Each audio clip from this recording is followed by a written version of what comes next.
Aku Rinto, alumni STIMIK Bina Patria Magelang. Alhamdulillah saat ini aku keseharian mempunyai beberapa kegiatan baik usaha pribadi maupun bersama-sama, salah satunya tentang kopi Arabica Kaliangkrik. Aku melihat potensi alam yang belum tergarap, segini potensi yang ada, masyarakat belum tahu dan keseharian petani itu belum mempunyai nilai tawar gitu. Jadi hasil-hasil komoditi pertanian mereka itu selama ini tergantung dari apa yang ada di pasar. Harga ditentukan oleh pemain pasar, mereka harus nurut tanpa mempunyai nilai tawar yang lebih. Sementara tempat ini sebenarnya dari alamnya itu luar biasa. Seandainya ditanami tanaman yang mempunyai nilai jual lebih, dikelola, itu yakin petani bisa lebih sejahtera. Nah, itu salah satu motivasiku kenapa mengelola kopi Arabica Kaliangkrik.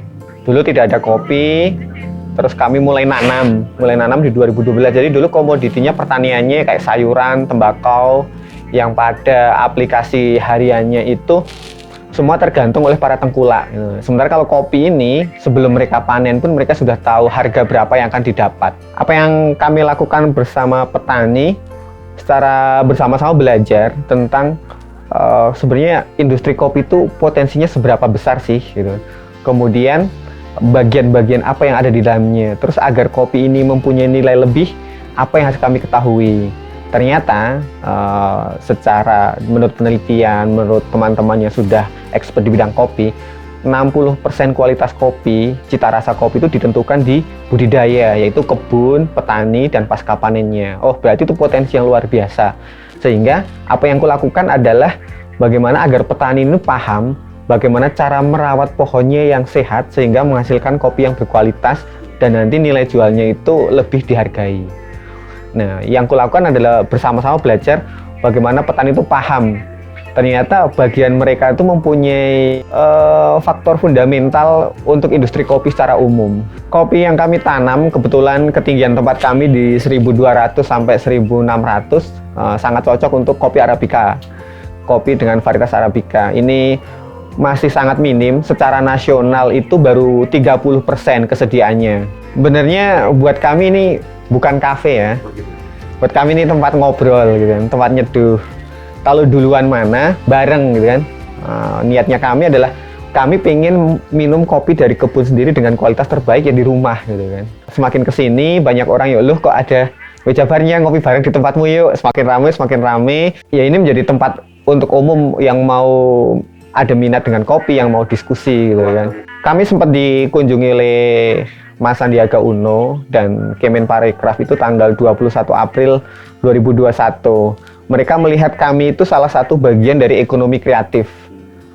Selain itu juga dari tahun 2018 kami sudah mencoba mengkonsep kayak semacam agrowisata edukasi kopi. Jadi orang-orang yang mau ke kebun, mau nanam, itu kami buatkan acara khusus. Jadi untuk minat-minat khusus. Dari situ mulai terdengar oleh beberapa pelaku, bahkan ada orang-orang dari luar daerah termasuk Jakarta. Akhirnya info ini terdengar oleh timnya beliau ya, Kemenparekraf. Dari situ akhirnya Kemenparekraf datang untuk melihat semua prosesnya, dari Mas Menteri ke kebun, melakukan petik, ikut membantu pasca panen, beliau nyeduh sendiri, diskusi. Mereka melihat ini sebagai potensi ekraf yang ada di pelosok dan juga potensi untuk agrowisata edukasi kopi dan mampu menopang destinasi wisata di sekitar Kaliangkrik. Sebelum kenal BIPA, aku kan anak kampung ya, udik gitu, taunya kebun gitu kan. Nah, ketika masuk ke BIPA itu sebuah hal yang baru, di mana kampus berfokus pada sistem informasi, teknologi informasi, yang itu merupakan saat ini kebutuhan masyarakat.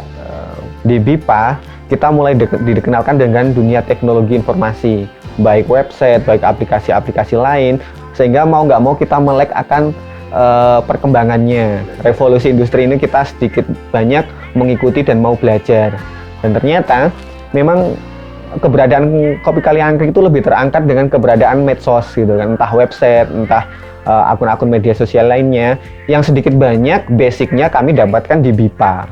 Jadi ini cukup membantu bagaimana langkah kami di zaman revolusi industri mengangkat perkembangan pertanian, mengangkat potensi kampung ke dunia maya sehingga mampu terekspos oleh masyarakat luas. Nah, teknik-teknik kayak gitu cukup banyak kami dapatkan di Bina Patria.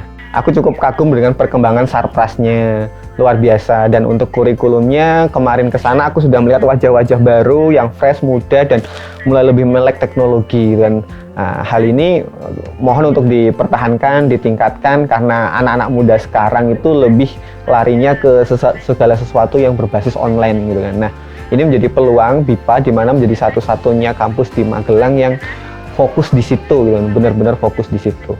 Sementara untuk anak muda, calon mahasiswa atau mahasiswa yang di sana, bersyukurlah kita sudah ada di jalur yang tepat di dunia pendidikan yang fokusnya pada perkembangan teknologi informasi. Jadi saat ini semua orang itu butuh gitu kan. Nah, pesanku untuk kalian para mahasiswa, coba buatlah aplikasi, sistem atau apapun, karena itu sudah menjadi kebutuhan masyarakat. Jangan sampai dengan begitu cepatnya perkembangan teknologi informasi kita hanya menjadi user.